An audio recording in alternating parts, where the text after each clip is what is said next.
Muy buenas tardes, nos encontramos en nuestra sesión número 34, Sabiduría en las Escrituras, parte 13. Y quiero mandar saludos a aquellos que se encuentran en España, Estados Unidos, Canadá, Argentina, Chile, Perú y en todo lugar donde se comparte este video. Y un saludo muy especial también a Juliana Uceda, quien se encuentra en Chile, al pastor José Ulloa y su esposa Edith Árrago, de la Iglesia Antorcha de Esperanza. También un saludo al ministro Marco Antonio Flores y su esposa Loida, de la Iglesia Full Glory. Bendiciones para cada uno de ellos. Y bien, estuvimos hablando de Jacob. Y Jacob pues tiene un hermano que se llama Esaú, con quien se llegan a separar, ¿no? Pero las escrituras también narra sobre la descendencia de Esaú, aunque ya más adelante yo no se le llega a nombrar, ¿no? Y algo interesante aquí, porque dentro de la descendencia de Esaú, recordemos que Esaú es hijo de quién? De Isaac, ¿no? Y como descendencia de Isaac, también tiene bendiciones. Y vamos a ver que dentro de la descendencia siempre hay nombres que encierran, ¿no? Ciertos mensajes.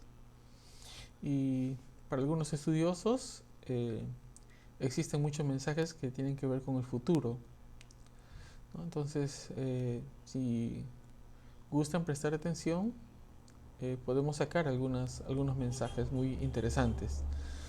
Eh, Cuando hablamos desde el verso 1 en adelante, leemos lo siguiente del capítulo 36, dice: Estas son las generaciones de Esaú, el cual es Edom.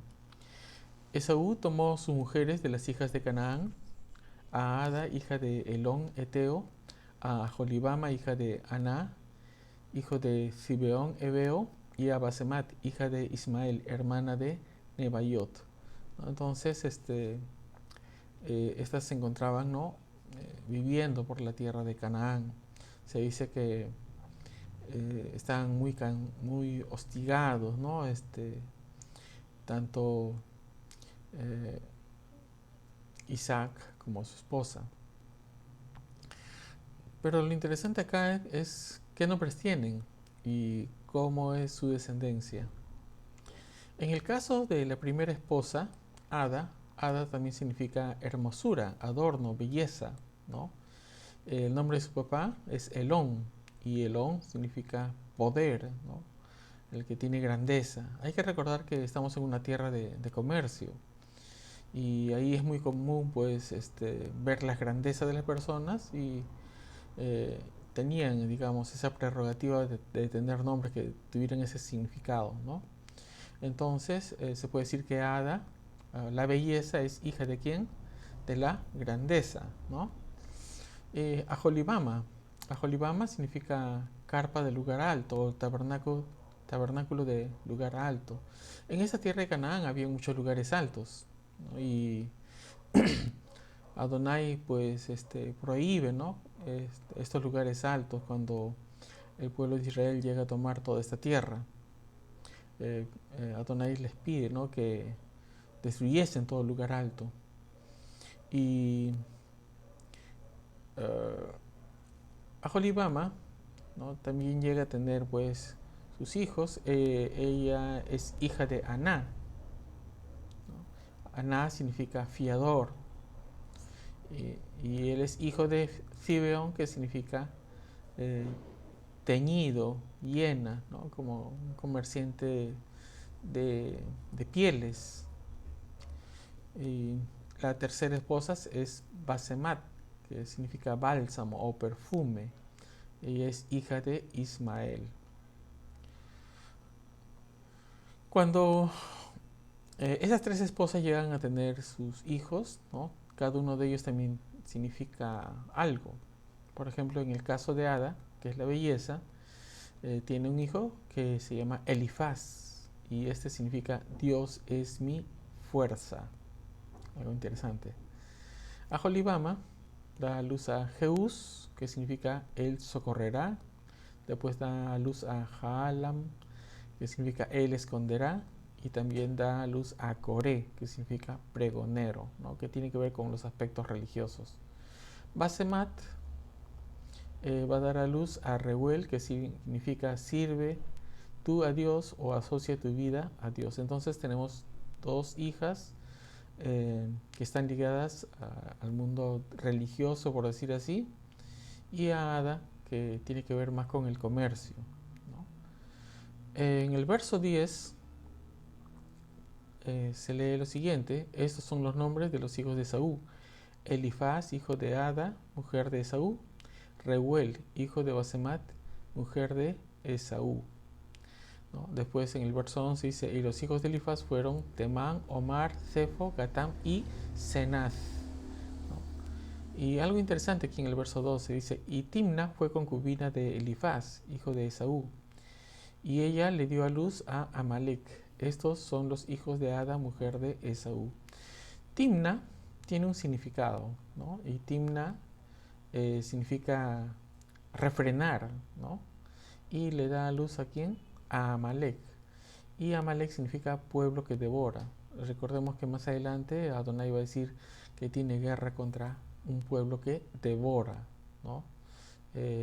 Entonces, tiene mucho que ver con ciertos mensajes, pues el que tiene entendimiento entienda, como dice las escrituras, ¿no? A veces nosotros leemos el libro de Apocalipsis y habla ahí sobre el número de la bestia, el número de hombre, ¿no? Y parece que estos nombres también llevan cierta historia, cierto desarrollo de historia dentro de la vida de los edomitas, ¿no? Y vamos a ver cómo se secuencian, digamos, ciertos mensajes ocultos, ¿no? Vamos a ver el verso 10, entonces, nuevamente: hijos de Esaú, ¿quién es? Elifaz. Elifaz, que significa Dios es mi fuerza. Él es hijo de Ada, que significa belleza, y también tiene a Reuel, ¿no? Que significa asocia tu vida con Dios o sirve a Dios, que es hijo de Basemat. Ella es la segunda mujer de Esaú. Veamos qué es lo que dice el verso 11. Los hijos de Elifaz fueron Temán. ¿Quién más? Omar. ¿Quién más? Cefo. ¿Quién más? Galam, ¿no? Gatam, perdón. ¿Y quién más? Senaz. Y aquí hay un mensaje. Estamos hablando entonces de los hijos de Elifaz, quien es hijo de Esaú. Recuerda que Elifaz significa Dios es mi fuerza, ¿no? Entonces, Dios es mi fuerza, dice su primer hijo Temán, el derecho, ¿no? Entonces, hijo de Dios es mi fuerza es el derecho, algo interesante, ¿no? El segundo hijo, yo diré, eso es lo que significa Omar, yo diré, ¿no? Entonces, más o menos vamos leyendo así, ¿no? Hijo de Dios es mi fuerza es el derecho, el que dice, ¿no? El elocuente. Cefo significa vigila. Wow, es tremendo. Y el otro hijo es Gatam, significa, ¿no? Entonces tenemos ahí el toque de ellos, ¿no? Entonces ya se va formando un mensaje, dice, ¿no? Dios es mi fuerza, ¿no? Tiene como hijos a quién? Al derecho, el que dice, el elocuente, ¿no? Vigila, vigila tú, ¿no? Y Gatam, que significa el toque de ellos. El último hijo es Senaz, que significa cazador. Hay todo un mensaje ahí, ¿no? Entonces es como Elifaz, que significa Dios es mi fuerza, significa el derecho, yo lo digo, ¿no? Vigila tú, el toque de ellos, ¿no? Cazador. Y vemos pues que la vida de los edomitas ha sido así siempre, ¿no? Vigilantes, atentos, en busca de la caza, ¿no? A cazar.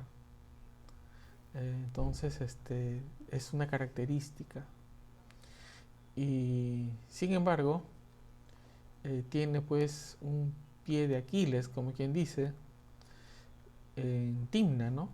Porque también es una de las concubinas y significa que refrena, ¿no? Y de ella pues se tiene a Amalek, que es un pueblo que devora. Y se dice pues que Adonai tiene guerra contra Amalek. Y gracias a esa guerra contra Amalek es que queda refrenado, ¿no? No puede avanzar más allá. Mientras que los hijos de Reuel, que significa sirve a Dios, tiene Anahat, que significa reposo, descanso, ¿no? Descenso también significa. Tiene a Zera, que significa levantamiento. Tiene hijo a Sama, que significa el que escucha. Y Misa, que significa temor también, ¿no? Terror. Eh, es como si estuviera ahí diciéndote, ¿no? Sirve a Dios en reposo, ¿no? Levántate, escucha con temor. Algo interesante, ¿no? Un mensaje que lleva ahí. Y hijos de Aholibama tenemos de aquella que es tabernáculo del lugar alto, significa él socorrerá, él esconderá, ¿no? Y ahí dice pregonero, ¿no? Como que el que pregona debe decir él esconderá, él socorrerá, ¿no? Entonces hay todo un mensaje para toda una historia de los edomitas, ¿no? Y quienes llegan pues a escudriñar, digamos, las escrituras a través de los nombres, las escrituras no están puestas ahí solamente para adornarlas, ¿no? O hacer bulto en las escrituras. Si es que comenzamos a analizar, por ejemplo, la descendencia de Abraham, la descendencia de Adán, la descendencia de Noé, cada uno de ellos tiene un mensaje oculto que tiene que ver eh, su historia, no solamente presente o pasada, sino hacia el futuro, cómo se va a forjar, ¿no? Muchos de ellos, por ejemplo, vemos en Matusalén, ¿no? Matusalén tiene un significado y su significado es, ¿no? A tu muerte hay destrucción, ¿no? Y entonces, y eso es lo que ocurrió, porque justo en la época en que Noé sube a la barca, por decirlo así, hay una inundación y ahí muere también Matusalén, ¿no?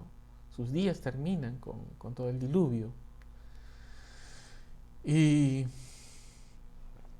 es cuestión de que para los interesados, ¿no? Si quieren investigar un poco más, pueden agarrar un diccionario bíblico, buscar los nombres y van a comenzar a buscar de los descendientes y van a encontrar muchos, muchos mensajes y la mayoría de ellas va a apuntar sobre la vida de los pueblos y cómo te van apuntando también a la vida de Yeshua HaMashiach, porque no solamente es, digamos, ver qué es lo que ocurrió con esos pueblos, sino cuál es el fin de ellos. Bien, ese es el capítulo 36, espero les haya servido. Y nos vamos al capítulo 37 y aquí es la vida de José. Eh, el nombre de José significa que él añada, ¿no? O sencillamente no añadimiento, pero es un futuro. Proviene de Yasaf y Yasaf significa añadir o aumentar, ¿no? Y el nombre es Joseph, pero proviene de Yasaf. Entonces en el diccionario hebreo vamos a encontrar esa traducción de Joseph. Y leemos los primeros versos porque vamos a dedicar buen tiempo a este tema, porque vamos a hablar de un líder estadista, ¿no? ¿Cuáles son las características de este líder estadística? Y hay mucho que aprender de él, muchísimo. Vamos a leer los primeros versos. Habitó Jacob en la tierra donde había morado su padre, en la tierra de Canaán. ¿no? Ahí también estaba Esaú, ¿no? Esta es la historia de la familia de Jacob. José, siendo de edad de ¿cuánto? 17 años, bastante jovencito. Apacentaba las ovejas con sus hermanos y el joven estaba con los hijos de Bilha y con los hijos de Zilpa, mujeres de su padre, e informaba a José a su padre la mala fama de ellos. Al parecer José tenía sus principios de justicia, sabía lo que era bueno, sabía lo que era malo, ¿no? Y evidentemente siguió las enseñanzas de su padre, ¿no? Y amaba a Israel, a José, más que a todos sus hijos, porque lo había tenido en su vejez, y le hizo una túnica de diversos colores. Y viendo sus hermanos que su padre lo amaba más que a todos sus hermanos, le aborrecían y no podían hablarle pacíficamente. Y soñó José un sueño y lo contó a sus hermanos, y ellos llegaron a aborrecerle más todavía.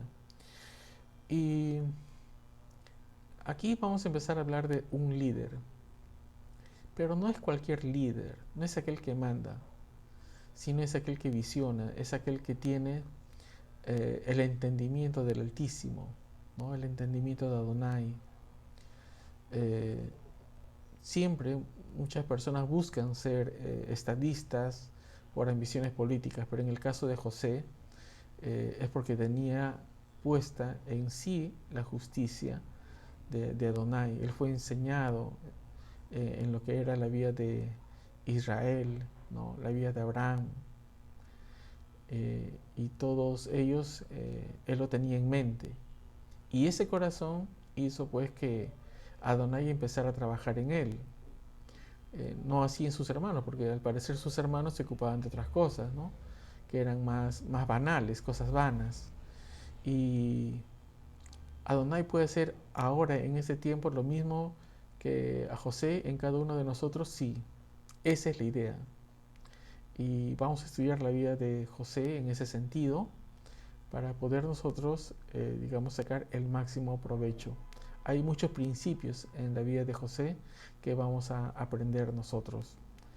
Muy bien, espero estar expectante que vean los próximos videos porque vamos a ver cómo ser un cabeza, ¿no?